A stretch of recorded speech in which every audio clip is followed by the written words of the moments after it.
የታላቁ የኢትዮጵያ ህዳሴ ግድብ ግንባታ ለማስቆም የግብጽ የሽግግር መንግስት አዲስ የዲፕሎማሲ ስትራቴጂ ጀምሯል። ለመሆኑ ይህ የዲፕሎማሲ ስትራቴጂያቸው ምን አይነት ባህሪ ያለው? በየትኞቹ ሀገራትና ተቋማትስ ትኩረት አድርጓል? ከዚህ በተጨማሪስ ይህ አዲሱ የግብጽ የዲፕሎማሲ ስትራቴጂ የታላቁ የኢትዮጵያ ህዳሴ ግድብ ግንባታን የማስቆም አቅም አለው? ጤና ይስጥልን የተከበራችሁ ተመልካቾቻችን እንደምን ሰምታችኋል? ይህ የኛ ጉዳይ ፕሮግራማችን ነው። ዛሬ ከናንተ ጋር በሚኖረን ቆይታ በዚህ ርዕሰ ጉዳይ ላይ ውይይት እናደርጋለን ማለት ነው። ወደ ዋናው ውይይታችን ከመግባታችን በፊት እንግዶች የራሳቸውን ያስተዋውቃሉ። ከዛ በኋላ ወደ ዋናው ውይይት እንገባለን። ስሜ አምባሳደር ኢብራሂም ድሬስ ይባላል። በውጭ ጉዳይ ሚኒስቴር የድንበርና የድንበር ተሻጋሪ ሀብቶች ጉዳዮች ዳይሬክተር ጀነራል ነኝ። ኦቨርሰን ወባራለሁ ከአዲስ አበባ ዩኒቨርሲቲ የፖለቲካል ሳይንስና ዓለም አቀፍ ግንኙነት ትምህርት ክፍል አሶሲየት ፕሮፌሰር ነኝ። ዲና ሙፍቲ ይባላል። በውጭ ጉዳይ ሚኒስቴር ቃል አቀባይ ነኝ። ጁሊያን አስፋ ይባላል። የግል ማዕከልና የዓለም አቀፍ ኤክስፐርቶች ፓናል አባልና ሰብሳቢ ነኝ። የኢትዮጵያ ዓለም አቀፍ ባለሙያዎች ድጋፍ ላለው ሁላችሁንም አመሰግናለሁ። እንግዲህ እስቲ ይሄ አሁን ዛሬ ውይይት የምናደርግበት አዲሱ የግብጽ ስትራቴጂ በዲፕሎማሲው መስክ ያደርጉት ያለው እንቅስቃሴ ማለት ነው ምን አይነት ገጽታ አለው የሚለውን ነገር መነሻ እናድርግና የመጀመሪያ ድሉን ለአምባሳደር ዲና ልስጥ። እንግዲህ የተለያዩ ተንታኞች ይሄንን ጉዳይ በተመለከተ እንደሚሉት አዲሱ የግብጽ የዲፕሎማሲ ስትራቴጂ አባይ ወይንም ደግሞ ናይልን ዓለም አቀፋዊነትና ፖለቲካዊ ይዘት እንዲላበስ የማድረግ ስልት ተከትሎ ነው እየሄደ ያለ ይላሉ። ምናልባት ይሄ ምን ያህል ትክክል ነው? እንዴት ትክክል ነው? መጀመሪያ ነገር የአባይ ጉዳይ የተፋሰሱ ሀገሮች ጉዳይ ነበር። በተፋሰሱ ሀገሮች መካከል ሲፊኤ ብዙዎቹ በመፈረም ሲደራደሩበት የነበረ ጉዳይ ነው የነበረው። በኋላም የዚህ የግድባችን ጉዳይን በተመለከተ ደግሞ የሶስትዮሽ ጉዳይ ሆኖ ነበር የቆየው። በሶስቱ ሀገሮች ሱዳን፣ ግብጽና ኢትዮጵያ መካከል በቴክኒክ ደረጃ ከዚህ ቀደም ዓለም አቀፍ ኤክስፐርቶች ፓናል ያጠናው ነገር ለመተግበር ነበር እየተንቀሳቀሱ የነበረው። ይህ በእንዲህ እንዳለ የመጨረሻው ተቋርጦ የግብጽ መንግስት በአሁኑ ሰዓት ይህንን ጉዳይ ዓለም አቀፋዊ ይዘት ለማላበስ የተለያዩ እንቅስቃሴዎች ሲያደርግ ይታያል። በርካታ ነገሮችን እንደ ኦፕሽን እናደርገዋለን የሚል ዝንባሌም ተግባርም ይታያል። አንዱ ይህን ጉዳይ ወደ ዓለም አቀፍ ፍርድ ቤት እንወስዳለን የሚሉት ነገር አለ። የዓለም አቀፍ ፍርድ ቤት ጉዳይ ነው በማለት ማለት ነው። አልፎም የተባበሩት መንግስታት ድርጅት የጸጥታ ጥበቃ ምክር ቤት ጋር እንወስዳለን። ይሄ እዛ ጋር የሚሄደው ጉዳይ ምን እንደሆነ ይታወቃል። በኋላ እንመለስበታለን። የተባበሩት መንግስታት ድርጅት አጠቃላይ ጉባኤም ጋር እንወስዳለን የሚሉት ነገር አላቸው።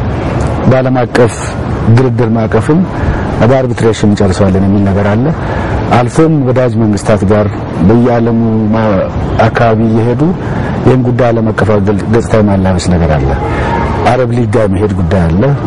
አልፎም የተፋሰሱ ሀገሮችም ጋር እያንዳንዱ አባል ሀገር ጋር የመሄድ ነገር አለ። የዓለም አቀፍ እርዳታ ሰጪ ድርጅቶችንም በር ማንኳኳትና ለዚህ ግድብ የሚሰጠውን ነገር እንዲቆም የመማልን የመለመን ነገር አለና ይሄ በሙሉ የሚታየው ጉዳዩን ከቴክኒክ ማዕቀፍ አውጥተው ፖለቲካዊና ዲፕሎማሲያዊ ልብስ የመስጠት አቅጣጫ እየተከተሉ ነው። ፖለቲካዊ ይዘቱ በምን ይገለጽ ይሆን? ፖለቲካዊ ይዘት የሚሆነው በአሁኑ ሰዓት እንደሚታወቀው የህዳሴ ግድብን በተመለከተ ሶስቱ ሀገሮች በቴክኒክ ደረጃ ቀደም ሲል የተጠናውን ነገር ምክር ሀሳብ የሚሉትን ነገር ተግባራዊ በሚያደርጉበት ሁኔታ ላይ ሲናገሩ ነበር ቆዩት። ይሄ ቴክኒካዊ ጉዳይ ነው፣ በቴክኒክ ማዕቀፍ ማለቅ አለበት የሚል አቋም ነው የነበረው። በእኛም በኩል በሱዳንም ከሞላ ጎደል ያለው ይሄንን ከዛ አውጥተው አሁን ግን ፖለቲካዊ መልክ የመስጠት ለምሳሌ የተባበሩት መንግስታት ድርጅት የጸጥታ ጥበቃ ምክር ቤት የሚሄዱ ጉዳዮች የዓለም የጸጥታና የመረጋጋት ስጋት የሆኑ ነገሮች ናቸው፣ ፖለቲካዊ ባህሪ ያላቸው። ሌሎች መንግስታት ጋር ሄደህ ጉዳዩን ስትሄድ ዓለም አቀፋዊ ታርገ ኢንተርናሽናላይዝ ማድረግ ማለት ነው። ከሶስትዮሽ ማዕቀፍ አውጥተህ በሪጅን ደረጃ ከሪጅንም አልፎ በክፍለ አህጉር ከክፍለ አህጉርም አልፎ ወደ ዓለም አቀፍ ደረጃ ቢልድ አፕ የማድረግ አይነት ዲፕሎማሲያዊ እንቅስቃሴ እየተከተሉ ነው ያለው የፖለቲካዊ ባህሪ ያለው ማለት ነው። ጥሩ እንግዲህ የአምባሳደር ዲና መነሻል አድርግና ወደ አምባሳደር ኢብራሂም ልሂድ። እንደተባለው አሁን ይሄ አዲሱ የግብጽ ስትራቴጂ ፖለቲካዊና ዓለም አቀፋዊ ይዘት እንደተላበሰ ሆኖ ታርጌት ያደረጋቸው ወይ ማዕከል ያደረጋቸው ሀገራትና ተቋማት አሉ። እርሶ በውጭ ጉዳይ ሚኒስቴር የድንበር ተሻጋሪ ሀብቶችና ከሱ ጋር ተያያዥነት ያለው ስራ ላይ እንደመስራቱ አሁን እየሄዱባቸው ወይም ትኩረት እያደረጉባቸው ያሉ ሀገራት ተቋማት እነማን ናቸው? ምናልባት ከዛ በፊት አንድ ግልጽ መደረግ ያለበት ጉዳይ አለ። የጥያቄያቸው እነሱ ጥያቄያቸው ፍትሃዊነትና ህጋዊነት ነው። በአንድ በኩል እየገለጹ ያሉት ታሪካዊ መብታችንን እናስከብራለን ነው። በሌላ በኩል ደግሞ በአካባቢው ሀገሮች እኛ ልማትን አንቃወምም ነው እያሉ ያሉት። ግን በሌላ በኩል አንዲት ቅንጣት ውሃ እንኳን ለሌሎቹ ሀገሮች ልንሰጥ ወይም አንዲት ጠብታ ውሃ አንፈቅድም እያሉ ነው። ስለዚህ በሌላ አነጋገር በአገራቸው ውስጥ አገራቸው አንድ ቅንጣት እንኳን ውሃ ወይም አንድ ጠብታ ውሃ አስተዋጽኦ የማያደርጉ በሌሎች አገሮች የሚወጡትን ውሃዎች የሚመነጨውን ውሃ እነዛን አገሮች ኢትዮጵያን ብቻ አይደለም ሌሎቹንም አገሮች ጨምሮ ነው የተፋሰሱን አገሮች ጨምሮ ነው እነዚህን አገሮች ከሀገራቸው የሚመነጨው ውሃ ተጠቃሚ እንዳይሆኑ ራሱ ጥያቄ ማቅረብ ህጋዊ አይደለም ራሱ። ምክንያቱም እኛ አሁን ማሰብ ያለብን ለአሁኑ ትውልድ ብቻም ጭምር ለሚቀጥለው ትውልድ ማሰብም እንዳለብን ነው።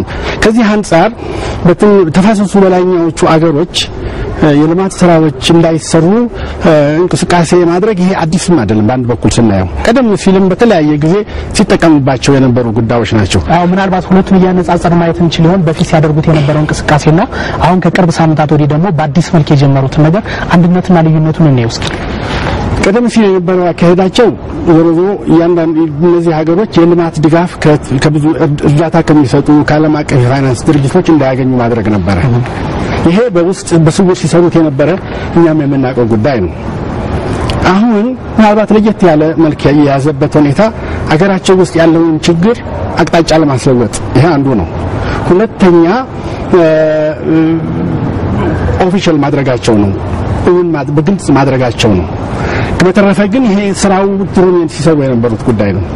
ጥሩ ወደ ዶክተር ያዕቆብ ነው የሚሄደው። አሁን እንግዲህ አሁን በፊት የነበረውና አሁን ያለው ልዩነት ከዚህ በፊት አምባሳደር ዲናም በተወሰነ መልኩ እንደገና አምባሳደር ኢብራሂም ያሉት ነገር አለና ይሄ አዲሱ ስትራቴጂ አሁን ይሄን አይነት ስልት እንዲይዝ ያስፈለገበት ምክንያት ምን ሊሆን ይችላል ተብሎ ትንታኔ መስጠት ይቻል ይሆን? ምናልባት በግብጽ የሽግግር መንግስት በኩል ይሄን አዲስ ስትራቴጂ መከተል ለምን ተመረጠ ይሆን?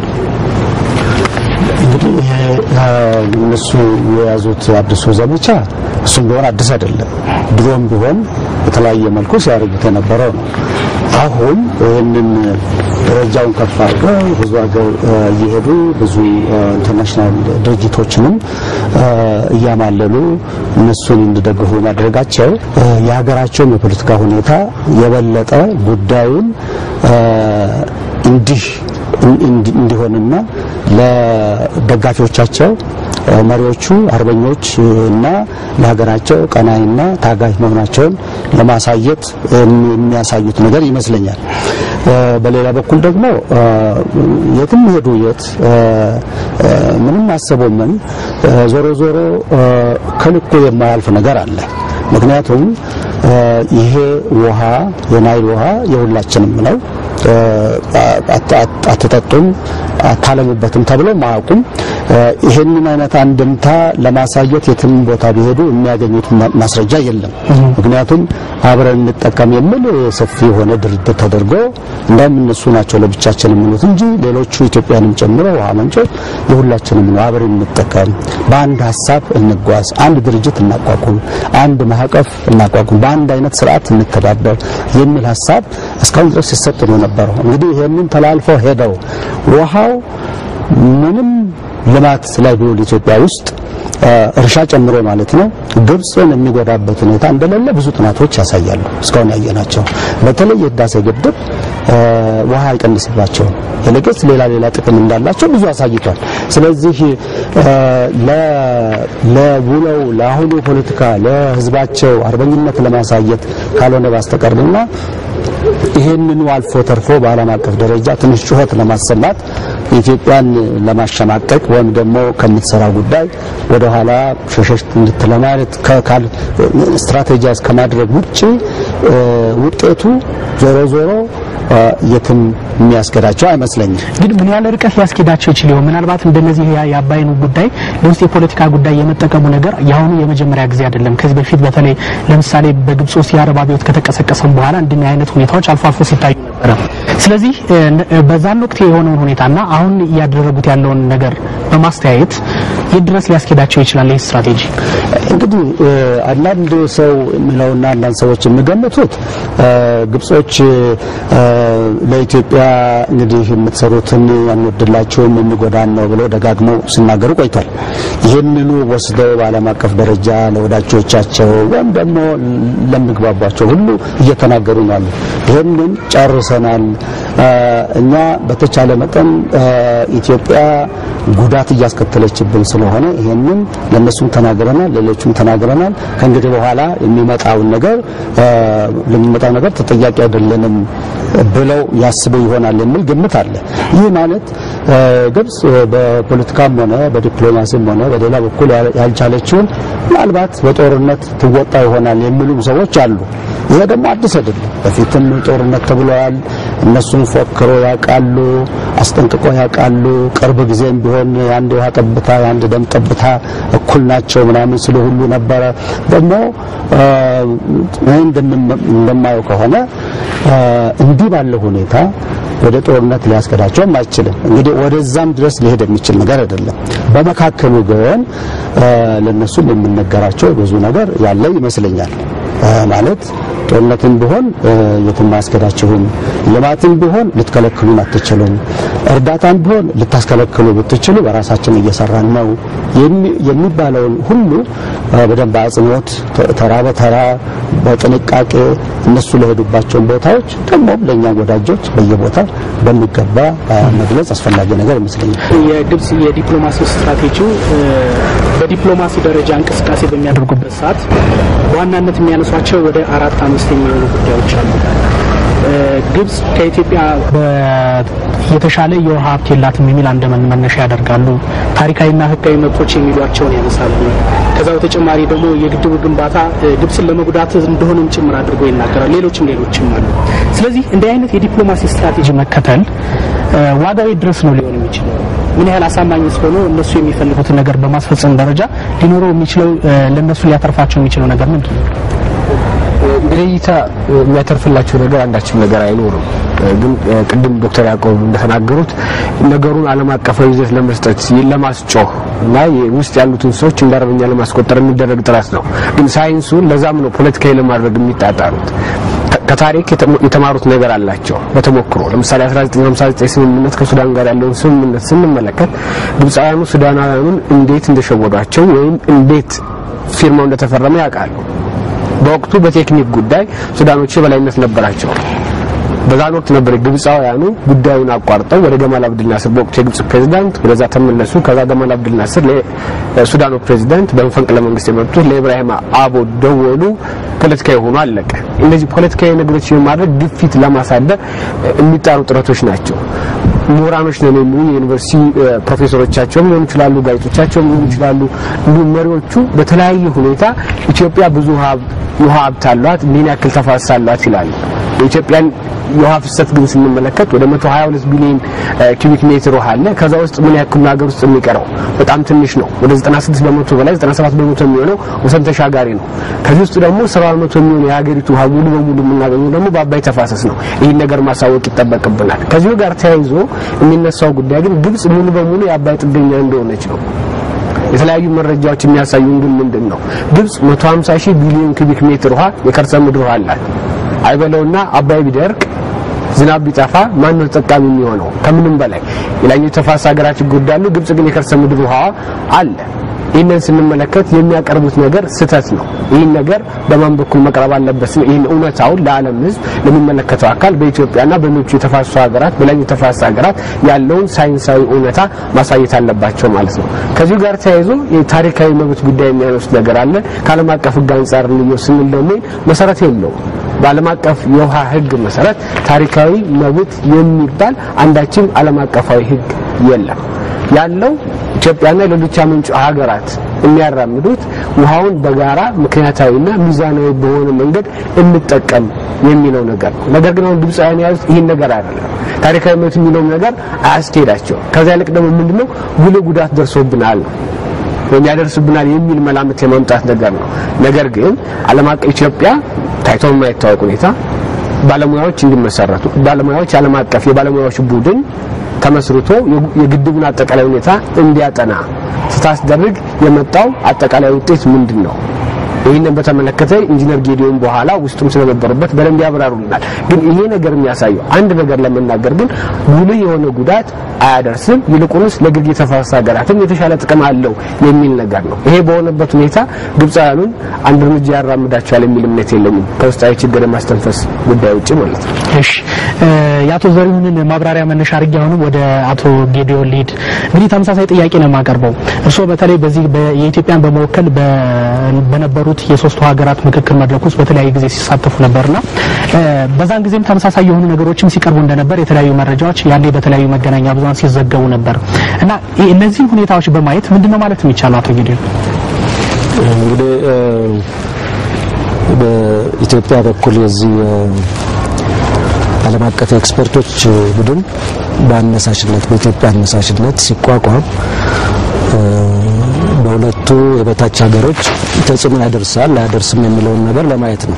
ይሄንንም ደግሞ በሀገሮቹ ተወካዮች ብቻ ሳይሆን አራት የውጭ የዓለም አቀፍ ኤክስፐርቶች ያሉበት ሚዛናዊ የሆነ አስተያየት እንዲቀርብ ተብሎ የተደረገ ነው።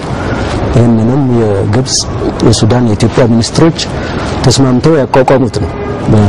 እነሱ የሥራ ዝርዝር ተሰጥቶ እነኛ 10 ሰዎች አጥንተው እንዲያቀርቡ ሶስቱም ሀገሮች የተስማሙ እና ጥናቱን ጨርሰን አንድ አመት የፈጀ ጥናት ስናቀርብ አሁን ግብጽ አሁን የምታራምደውን አዲስ የውጭ ፖሊሲ ስትራቴጂ የሚባለው ነገር መነሻ ሊሆን የሚያስችል በዛ ሪፖርት ውስጥ የለም።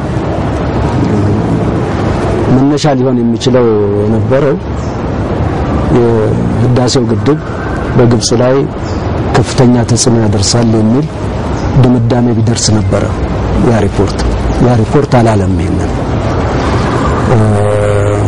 አንዳንድ ጥናቶች እንዲሻሻሉ ተጨማሪ ጥናቶች እንዲደረጉ እንጂ የግድቡ ቁመት እንዲቀንስ ማመንጨት ኃይሉ እንዲቀንስ የሚይዘው ውሃ መጠን እንዲቀንስ የግድቡ ኮንስትራክሽን እንዲዘገይ ወይም እንዲቆም የሚል ምክረ ሀሳብ በዛ ሪፖርት ውስጥ አልቀረበም። እነዚህ አሁን ያልኳቸው ነገሮች በሪፖርት ውስጥ ቢቀርቡ ኖሮ ለግብጽ መነሻ ይሆን ነበር። ይሄን ሁሉ አሁን የሚካሄደውን በኢትዮጵያ ላይ ተጽዕኖ ለማሳደር የሚያደርጉትን የውጭ ግንኙነት የዲፕሎማሲ ስራ ሁሉ ያ ሪፖርት እንደዛ ቢል ነበር። እንደዛ የሚል መነሻ ሀሳብ በሌለበት ሌሎች ጥናቶችን የሚያሳዩት ጉልህ የሆነ ተጽዕኖ እንደማያደርስ ባለበት ሁኔታ መሰረቱ ምንድነው? ምን ለማግኘት ነው? ከዚህ አሁን እንደተባለው አዲስ የፖሊሲ ወይም የውጭ ፖሊሲ በየሀገሩ የመዞር ወደ ዩኤን የማቅረብ ዓለም አቀፍ ፍርድ ቤት የማቅረብ አሁን የሄዱባቸው ሀገሮች እንደሰማነው በአውሮፓም ብዙ ሀገሮች ጎብኝተዋል፣ በአፍሪካም ብዙ ሀገሮች ጎብኝተዋል። በዛ እየሄዱ ኢትዮጵያ ላይ ተጽዕኖ በማሳደር የግድቡን ኮንስትራክሽን የማዘግየት ጥያቄዎች የሚያቀርቡ መሆኑን ነው የሰማነው። መሰረቱ ምንድነው ነው? የኢንተርናሽናል ፓናል ኦፍ ኤክስፐርት የዓለም አቀፍ ኤክስፐርቶች ሪፖርት በግብጽ ላይ ከፍተኛ ተጽዕኖ ያሳድራል የሚል ሪፖርት አላቀረበም። ለምንድነው? በምን መነሻ ነው ይሄ ሁሉ የውጭ ጉዞ ሁሉ ሀገሮችን በኢትዮጵያ ላይ ተጽዕኖ እንዲያደርጉ የተጀመረ ዘመቻ በምን መነሻ ነው የሚለው ለኛም የሚያስገርምና ጥያቄ የሚያስነሳ ሆኖ ነው ያየሁት። በአባይ ተፋሰስ ውስጥ የሚያደርጉትንም ተሳትፎ እንዳቆሙ የተለያዩ መረጃዎች ያመለክቱ ነው። ለምሳሌ አሁን በቅርቡ አዲስ አበባ ውስጥ ተካሂዶ በነበረው የኢንትሮ ስብሰባም የምስራቅ ናይል ተፋሰስ ጽህፈት ቤት ቢሮ የሚባለው ማለት ነው እዛም በነበረው ያላቸውን ተሳትፎ ወይንም በስብሰባዎች በውይይቶች የመሳተፍ ሁኔታውን አቁመዋል። እነዚህ ምን አይነት ኢምፓክት ወይም ተጽዕኖ ይኖራቸው ይሆን?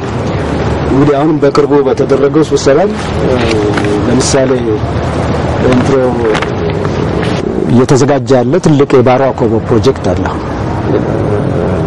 ይሄንን ኢትዮጵያ፣ ሱዳን፣ የደቡብ ሱዳን አብረው እየተጓዙ ነው። በዚህ እንደገና ኢንትሮን መልሰው አቋቁመው በሶስቱ ሀገሮች ትብብር እንቅስቃሴዎች እየተደረጉ ነው። የግብጽ ተሳትፎ እዚህ ላይ የለም።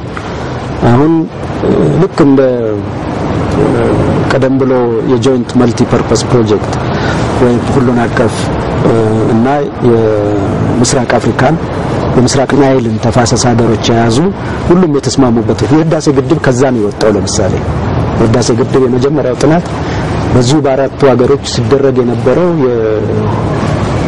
የሀገሮቹ ስምምነት በኢንትሮ አካባቢ የተደረጉ ጥናቶች የጠቆመው አንዱ ፕሮጀክት ነው። በኋላ መሻሻል ተደርጎበት ከፍታውና የመያዝ አቅሙ እንዲጨምር ተደረገ እንጂ በዚሁ ጥናት በኢንትሮ አካባቢ በተደረገ ጥናት አሁንም በባሮ አኮቦ በሚደረገው የፕሮጀክቶች ዳሰሳ የግብጽ ተወካይ የለም፣ አቁመዋል መሳተፋቸው። አሁን ሱዳን ተመልሶ ደቡብ ሱዳንን ይዞ ኢትዮጵያ በዚህ የፕሮጀክት ዳሰሳ ጥናት ውስጥ ይህንን ለማስጀመር ከአፍሪካ ዲቨሎፕመንት ባንክ እርዳታ ተገኝቶ ሊጀመር ነው። እንግዲህ ልክ እንዳለፈው ግድቦች በኢትዮጵያ አካባቢ የሚሰሩ ግድቦች ይኖራሉ። በግብጽ ተሳትፎ አይኖርም። ከሁለትና ከ3 አመት በኋላ ጥናታቸው አልቆ ወደ ዲዛይን ወደ ኮንስትራክሽን ሲገባ ተመሳሳይ ሂደት ውስጥ ልንገባ ነው ማለት ነው። መጀመሪያ ላይ ባለመሳተፋቸው ውይይት ባለመደረጉ አሁን በሚቀጥለው ፌዝ ላይ መጥተው ደግሞ እንደዚሁ ለምንሰራው ስራ እንቅፋት የሚሆን ነገር ይሄ ነው እንግዲህ ውጤቱ የሚሆነው። ያለመሳተፋቸው ይጎዳቸዋል፣ በጣም ይጎዳቸዋል። ጥሩ ክቡራን ተመልካቾቻችን እየተከታተላችሁት ያላችሁት የኛ ጉዳይ ፕሮግራም ነው። የዛሬ የኛ ጉዳይ ዋነኛ አጀንዳ የታላቁ የኢትዮጵያ ህዳሴ ግድብ ግንባታን ለማስቆም ወይም ደግሞ ለማዘግየት በግብጽ የሽግግር መንግስት የተጀመረውን አዲስ የዲፕሎማሲ ስትራቴጂ በተመለከተ ከተለያዩ ጉዳዩ ከሚመለከታቸው ምሁራንና የመንግስት ተቋማት ተወካዮች ጋር ነው ውይይት እያደረግን ያለው። ባለፈው ሳምንት አልሞኒተር የሚባል አንድ የግብጽ ጋዜጣ ላይ የወጣ ዘገባ ነበርና በዚህ የጋዜጣ ላይ የሰፈረው ነገር የሚለው ነገር ምንድነው? ሁለት አይነት መልክ ያለው የዲፕሎማሲ ስትራቴጂ እንከተላለን ነው የሚሉት። አንደኛው ስትራቴጂያቸው በግብጽ የውሃ ሚኒስትር አማካኝነት የሚደረግ ዘመቻ ይኖራል። ከዛ በተጨማሪ ደግሞ በሁሉም በተመረጡ አካባቢዎች የሚገኙ የግብጽ አምባሳደሮች የሚያደርጓቸው እንቅስቃሴዎችም ይኖራሉና ከዚህ በተጨማሪም የተለያዩ ዘገባዎች ያሳዩ ነገር ምንድነው? የግብጽ ተወካዮች ወይም ደግሞ በከፍተኛ መንግስት ባለስልጣን ደረጃ ያሉ ሰዎች በታንዛኒያ ወደ ኡጋንዳ ከዛ ጣሊያን ሩሲያ ሁሉ ጉብኝት ማድረጋቸውን ዘግበዋልና ምን ውጤት አገኙ? በርካታ ኦፕሽኖችን ማስቀመጡት አንዱ ቅድም ባልናቸው ዓለም አቀፍ መድረኮች ህጋዊ ነገር መጠቀም ነው። ኢንተርናሽናላይዝ ማድረግ ነው፣ ፖለቲሳይዝ ማድረግ ነው። ሌላው ትሬቶችም አሉ። እውነትም ይሁን ተግባሩ ማተግበሩ ሌላ ነገር ሆነ። ለምሳሌ ስዊዝ ካናልን ዘግተን ኢትዮጵያ መርከቦች እንዳያልፉ እናደርጋለን። የአየር ስፔሳችን እንዘጋለን። ለኢትዮጵያ ሳቦታጅ የጎረቤት ሀገሮችን መጠቀም እነዚህም በሙሉ ቴብል ላይ አስቀምጠው እየሄዱበት ያለበት ሁኔታ ነው። ይሄንን በኢንቴንሽንም ደረጃ ተግባራዊ ያርጉትም ሌላ ነገር ነው። ከዛም ያልፋል። የአረብ ሀገሮች አካባቢ አረብ ሊግን መጠቀም፣ አይኦሲን መጠቀም፣ የገንዘብ አበዳሪ ድርጅቶችን መጠቀም እነዚህ ነገሮች በሙሉ እንደ ኦፕሽን እያንቀሳቀሱ ያለበት ሁኔታ ዴስፕሬት ናቸው። አዎ ማለት እነሱ ላቋርጦትና በተለያዩ ሀገራት ባደረጓቸው ጉብኝቶች የተሳካ ነገር አግኝተናል። ምናልባት እሱ ነገር እስኪ ዘርዘር አድርገው ይንገሩ። እንትኖቹ በህግ በኩል የነበረው ነገር የዓለም አቀፍ ኮርት መስላለን የሚለው ነገር እንደሚታወቀው የዓለም አቀፍ ፍርድ ቤት በሁለቱ ተፋላሚ ሀገሮች ፈቃደኝነት ይሁን ተቃርኖ በስተቀር ጉዳዩን ላይ አይችልም። የማይሆን ነው። የተባበሩት መንግስታት ጸጥታው ምክር ቤት እንወስዳለን የሚሉትን ነገር ይሄ ኢንተርናሽናል ትሬት ነው ወይ የፒስ ኤንድ ሴኩሪቲ ትሬት ነው ወይ የሚለው ነገር ሚዛኑ በዛ ደረጃ የሚሄድ አይመስለኝም። ወደ ጦርነት የሚያመራ ነገርም ስላልሆነ ወደዛም ቫሊድ ሊሆን አይችልም። ይሄ አርቢትሬሽን ጋር እንሄዳለን የሚለው ነገር እኛ ይሁን ታስከለለበት ድረስ ወደዛ ሊመጣም አይችልም። በባይላተራል ደረጃም ቢሆን አሁን ለምሳሌ የጣሊያን ጉብኝት ነበረ። ጣሊያኖች ኢትዮጵያ መንግስት ይህንን ፕሮጀክት እየሰራ እንደሆነ በራሱ ገንዘብ እየሰራ እንደሆነ ያውቃሉ። በጉብኝቱ ያገኙት መልስ አልነበረም። ሳሊኒ የግል ፕሮጀክት መሆኑን የተነገራቸውና ቤዚካሊ ከጉብኝቱ ሙሉ በሙሉ ባዶ ነው የወጡት ብሎ መገምገሙ መደምደም ከሆኑ ይከብዳል። ነገር ግን ሎቢው እየሰፋ በሄደ መጠን አንዳንድ አካባቢ የመደመጥ ፖሲቢሊቲ አለ። አንዳንድ አካባቢ ዳውት መፍጠር ኢምፓክት ሊፈጥር ይችላል። አንዳንዶች ሊጠራጠሩ ይችላሉ። ከተደጋገመ ደግሞ ለምሳሌ ዓለም ፒስ ኤንድ ሴኩሪቲ ትሬት ይሆናል የሚለው ነገር በተባበሩት መንግስታት ድርጅትም እንደ አጀንዳ ይመድ እድሉ አለ። ይሄን እንግዲህ የሚወስነው ምንድነው በእኛ በኩል ይሄ ነገር በዛ ደረጃ እንዳልሆነ ግብጾችን እንደማይጎዳ እኛ ጄኑን ለያዝነውን በአገር ቤት ደረጃ ያለነው ፕሪንሲፕል በእርግጥ ለፕሮፓጋንዳ የሚባል ሳይሆን ትክክል መሆኑን በትክክል እነዚህ አካባቢዎች ካደረስ ይሄ ነገር ሊከሽፍ የሚችልበት እድል አለ። ነገር ግን ሰክሰሱን ካሁኑ ሜጀር ማድረጉ በጣም ይከብዳል። ግን ዳውት የመፍጠር ኮንፊዥን የመፍጠር ጥርጣሬ የመፍጠር እድሉ አለ። አሁን አምባሳደር ያለውን ሙሉ ቀበላለሁ። ትክክል ይመስለኛል። ጣሊያኖች ብዙ ሀገር ሄደዋል ተብሏል። ሄደዋልም ከብዙ ድርጅቶች ጋር ግንኙነት አድርገዋል። በተለይ ሀገሮችንና ድርጅቶችን በሚመለከት ዓለም አቀፍ ድርጅቶችን ማለት ነው። እነዚህ ሁሉ የራሳቸውን ጥቅም የሚያራምዱ የራሳቸው ህይወት ያላቸው እና ስራ ከሚሰሩባቸው ሀገሮችና ግንኙነት ከሚያደርጉባቸው ሀገሮች ጋር የተመዛዘነ ግንኙነትን የሚፈልጉ ናቸው። ስለዚህ ግብጽ የትም ሀገር ሄዳ ኢትዮጵያ ጎዳችኝ ብላ በደረቁ ማስረጃ ሳይኖራት ኢትዮጵያም ደግሞ ጉዳዩን ለግብጽ ጉዳት እንደሌለ ያሳየች የፈለገውን ያህል ብትል ከግብጽ ጎን ተሰልፈው ኢትዮጵያን ለመጉዳት ዝም ብሎ በደረቁ የሚነሱ አይመስለኝም። ምክንያቱም እያንዳንዱ ሀገር ከሌላ ሀገር ጋር የሚሰራው ስራ የሚያረጋው ግንኙነት ጥቅሙን ተከትሎ ጉዳቱን አመዛዝነው የዛሬን ብቻ ሳይሆን የነገንም አይቶ ነው። ስለዚህ አሁን እንደተባለው ጣሊያን ሀገር ሄደች።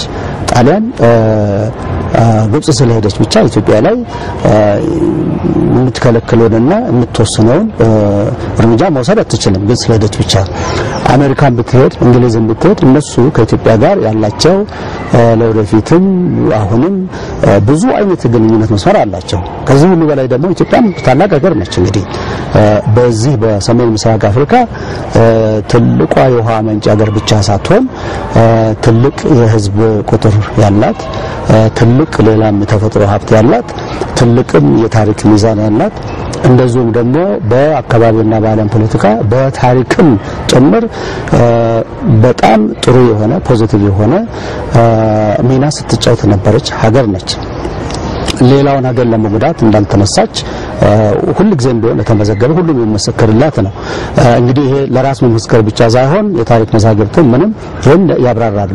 ከሁሉም በላይ ደግሞ አሁን ግብጽን ለመጉዳት የተነሳች ሀገር አለመሆኗን በደንብ ማረጋገጥ ይቻላል። አሁን ሱዳንና ግብጽ እስከ ቅርብ ጊዜ ድረስ አብረው ነበር የሚጓዙት ነበር። ግብጽ ያለችው ሱዳን ትቀበላለች፣ ሱዳን ያለችው ግብጽ ትቀበላለች።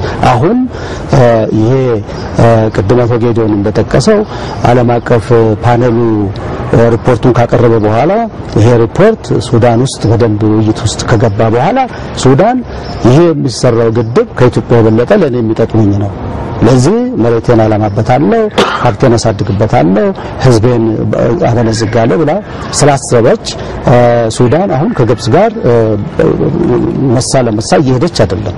የራሷን ጥቅም አሁን ከኢትዮጵያ ጋር እያገናኘች ነው። ይሄ የድረስ ይደርሳል የሚባለው ውለን አድረን እናውቃለን። እንዲህ ነው ሌሎችም ሀገሮች ሲያስቡ የግብጽን አቤቱታ ብቻ ሳይሆን የራሳቸው የፊት ጥቅም አሁን ስተሰርተ በኋላ መመለሻስ ባይኖረው ይሄ ሁሉ አለ። ኢትዮጵያ ደግሞ ዝም ብላ ተገፍትራ እንደፈለገ ሌላ ሰው የሚወስንባት ሀገርም አይደለችም። ይሄን ግብጾችም ያውቃሉ፣ ሌሎችም የሚያውቁ ይመስለኛል። ጥሩ አምባሳደር ኢብራሂም ከዚህ ጋር ተያይዞ ያለ ጥያቄ ላንሳና እንግዲህ በተለያዩ ሀገራት በተለያዩ የአሜሪካ አውሮፓ የሚገኙ ሀገራት ሄዶ ሎቢ ማድረግ የማግባባት ስራ መስራታቸው እንዳለ ሆኖ በተፋሰስ ሀገራት አካባቢ የሚያደርጓቸው እንቅስቃሴዎች አሉ። እንደውም አንዳንድ ዘገባዎችና መረጃዎች የሚያሳዩት ነገር ምንድነው ሲኤፍኤን ወደ ኋላ የመመለስ ስራ ሁሉ እየተሰራ እንደሆነ የሚያሳዩ ነገሮች አሉና እርስዎ በቅርበት ጉዳዩን ስለሚያውቁት ምን ደረጃ ላይ ነው ወይንም ደግሞ ምን አይነት ውጤት ሊያመጣ ይችላል? መጀመሪያ ደረጃ ሁለት ነገሮችን መጥቀስ ይቻላል እዚህ ላይ። አንደኛ ግብጾች ምን ያነሱ ያሉት ለዓለም እንደ ስዕል እየሳሉ ያሉት መብታችን ተነካ ነው። የት በምን የተመሰረተው መብት ነው? የህግ መሰረት ጭራሽ የላቸውም። ብዙ ጊዜ ያነሱ ያሉት 1929 1959 ስምምነቶችን ነው። እኛ የዛ ስምምነቶች ኢትዮጵያ የዛ ስምምነቶች አባልም አይደለችም። ይሄ አንዱ ነው። ሁለተኛ ግድቡ ኢትዮጵያ የምትሰራው የህዳሴ ግድብ ግብጽን ይጎዳል ነው። እንደማይጎዳ እርግጠኛ እነሱም ራሳቸው እኮ በቅርብ በመናገኛቸው የሚያምኑበት ነው፣ የሚቀበሉት ጉዳይ ነው። ሌላው የአይፒ የዚህ ዓለም አቀፉ የህብረት የኮሚቴ የጥናት የኤክስፐርቶች ኮሚቴ የሰጠው ውሳኔም ደግሞ ይሄንን የሚያሳይም አይደለም። ስለዚህ እነዚህን መሰረት አድርገው ወደፊት የት ሊሄዱ የሚችሉበት ሁኔታ አይደለም። ይህ ማለት ደግሞ በእኛ በኩል ምንም መስራት የለብንም ማለት አይደለም። ስለዚህ በየተለያዩ ሀገሮች ቅድም እንደተባለው በአውሮፓ ሀገሮች በኤዥያ በተለይ በአፍሪካ ሀገሮች እየተዘዋወሩ ለማስረዳት ቢሞክሩም በእኛም በኩል ደግሞ የምናሳየው እኛ ትክክለኛውን ገጽታ የምናሳይበት ሁኔታ አለ። ስለዚህ ከአፍሪካ ሀገሮች ጋር የሚያደርጉት ጉዳይ ጥረት ይሞክራሉ። ቀደም ሲል አሁን ብቻ አይደለም ከ4 በተለይ ሲኤፍኤ ከተፈረመ ከሻርም አልሼክ ስብሰባ የ2010 ማርች በእንደአውሮፓ አቆጣጠር ኤፕሪል ላይ ከዛ በኋላ ጀምሮ ሲኤፍኤን ለማፍረስ ከፍተኛ ጥረት ያደረጉበት ሁኔታ ነው። እርግጥ በሌሎቹ አገሮች በራሳቸው ምክንያት ፊርማውን ከግብጽ ጋር በነበረ ሁኔታ ለማጽደቅ የዘገዩበት ሁኔታ አለ። ይሄ ተደናቅፏል ማለትም አይደለም። ጥረት ሊያደርጉ ይችላሉ፣ ግን ይሄ በቀጣይነት ምክንያቱም የተፋሰሱ አገሮች በእኩልነት ውሃውን የመከፋፈል መብት ማለት በፍትሃዊነት የመከፋፈል መብትም አላቸው። ግብጾቹም ይሄንን መቀበል መቻልም አለባቸው። ምክንያቱም አንድ ወገን ተጠቅሞ አንድ ወገን የሚጎዳበት ሁኔታ መሆንም የለበትም። ስለዚህ ጥረታቸው የራሳቸው ለማደናቀፍ ወይም ሌላውን ተጠቃሚ ለማድረግ የሚያደርጉት ጥረት ተግባራዊ ሊሆን የሚችልበት ሁኔታ አይደለም። ለግብጽ የሚጠቅመው ምንድነው? ከተፋሰሱ አገሮች ጋር በጋራ መስራት ነው። ሀገራችን በተለያየ መድረክ በተለያዩ ቦታዎች ላይ በተለያዩ አጋጣሚዎች ላይ ሌሎቹን ሀገሮች ልትጎዳ የማትችልበት ሁኔታ ላይ ነው ያለችው። መጉዳትን አትፈልግም። አንድ ህዝብም ሌላውን ሊጎዳ የሚችልበት ሁኔታም የለም። ሱዳኖች ይሄንን ተቀበለውታል። የኛን ግብጾች የማይቀበሉበት መንገድ ምክንያት የለም። ሂደቱ ይቆይ እንጂ ይሄንን እምነት እንዳለ ነው። ስለዚህ አሁን ግብጾች ያደረጉት ያለው የዲፕሎማሲ እንቅስቃሴ የህዳሴ ግድብን ለማስቆም ወይም ደግሞ ግንባታው እንዲዘገይ የሚያደርጉት ዘመቻ በግድቡ ግንባታ ላይ ሊኖረው የሚችለው አሉታዊ አስተዋጽኦ ምንድነው ማለት ነው የምንችለው? ረምን እንደተባለው አምባሳደር ዲና እንደተናገረው ጥርጣሬ መፍጠር ችግር ሁኔታ ነው። ግን እነዛ የሚያገኙአቸውንም ሰዎች ከኛ ደግሞ ያኛንም ደግሞ አቋም የሚጠይቁበት ሁኔታ አለ። ስለዚህ እኛም ደግሞ ይሄን የማስረዳት ሁኔታ ነው ያለው። ስለዚህ እነሱ አገሮች ሁለተኛ የኛም ደግሞ ህጋዊነት የህጋዊ መብት ጥያቄ ያከብራሉ ብለን ነው ምናምን ይቀበላሉ። ምክንያቱም እኛ ያለነው ለምሳሌ አሁን በተፋሰሱ አገሮች በዚህ የኢትዮጵያ ተፋሰስ ክፍል ከ45 ሚሊዮን ኢትዮጵያውያኖች ይኖራሉ። እነሱ ሌላ ምንም አማራጭ ውሃ የላቸውም። ስለ አዋሽ ብናወራ ስለ ዋቢ ሸበሌ ብናወራ ስለ ኦሞ ብናወራ ከዛ ውጭ ነው ያለው። እዛ አካባቢ ያለው ሰው ህዝብም ደግሞ የዚህ ውሃ ተጠቃሚ መብት ተጠቃሚ መሆን አለበት። ይሄንን ህዝብ አትጠቀሙ ማለትም ተገቢ አይደለም።